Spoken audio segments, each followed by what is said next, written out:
am a manufacturing engineering professor. Beyond that, I teach technology entrepreneurship. So I teach engineers how to start businesses, big capitalism, from their research. Knowledge-based businesses that will transform the economy of Trinidad and Tobago into a knowledge-based, developed society by the year 2020. So I stand convicted of much of what he has spoken.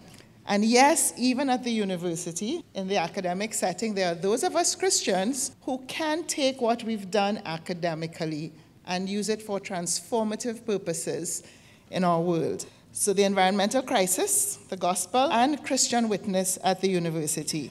We've heard some of the biblical mandate for the care for creation. We are called by God to care for the creation.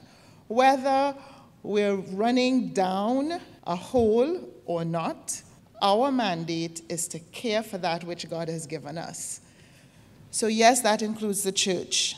Implications for Christian witness in the university. And I know I have just 10 minutes because Professor Nanakan has already told us we want some discussion. Why do we care for God's creation? It's a mandate from Him himself. How do we care? On an individual basis and on a corporate basis. Local, regional, national, and international care. On a corporate basis, individual, community, church, state, and transnationally. We're called to care.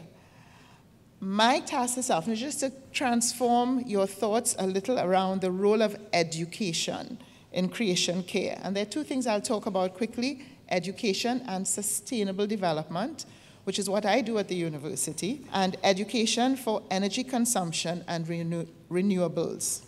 I teach business. So this morning, because I know many of us would not have had a chance to check what's happening in the world, the Bank of America resumed foreclosures in 23 states following a temporary halt. BP, British Petroleum, is going to sell $1.8 billion in assets to pay for damages from the April rig explosion in the Gulf, 200 million gallons of oil.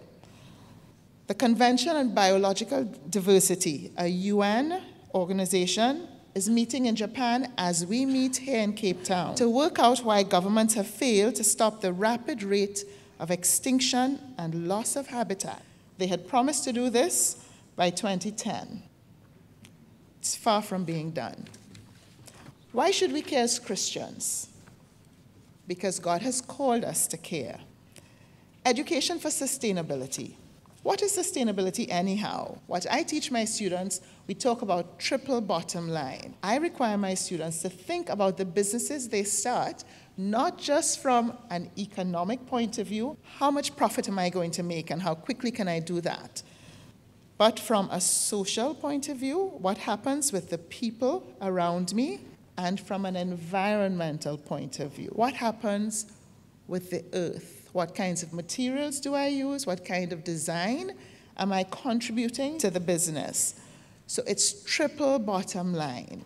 And my engineers think of people and the planet as well as profits. Christians making a difference in academia. For many years, the church, in fact, historically, the church has been involved in education. And we have wonderful universities as the heritage of that today, the Yales and Princetons and Cambridges of our world.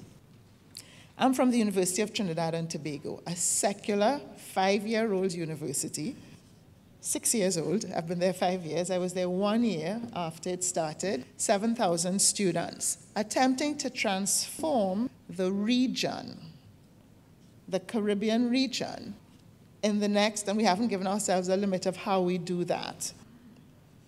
The church has been involved in education in the Caribbean from the beginning. So we were discovered. He laughs. We were. That's what they tell us.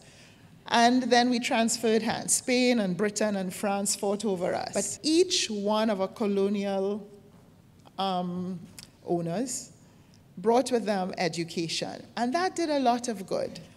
What are the major challenges in the Caribbean? Forgive me for being very personal. And I am aware that I am speaking to the global church. And those sitting in front of me this evening are the leaders of the global church. And I'm just using my own experience to challenge you as Christian leaders of churches around the world. 189 countries gathered here.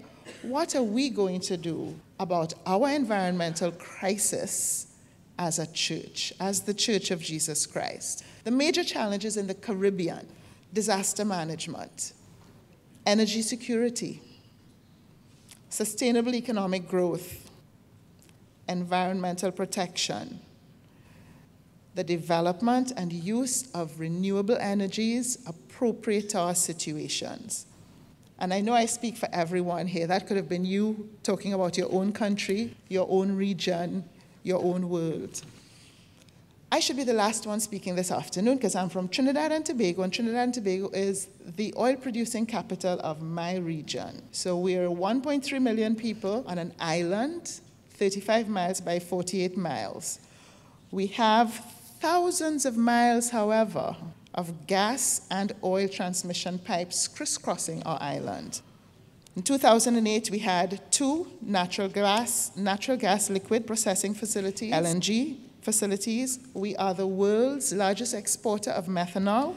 We have a urea plant, direct reduced iron plants, power generation, petroleum refineries, I go on an island 35 miles by 48 miles, which means we are also the world's second largest per capita emitter of greenhouse gases. And we will tell you, don't tell us anything, because you developed nations spewed greenhouse gases to get where you are.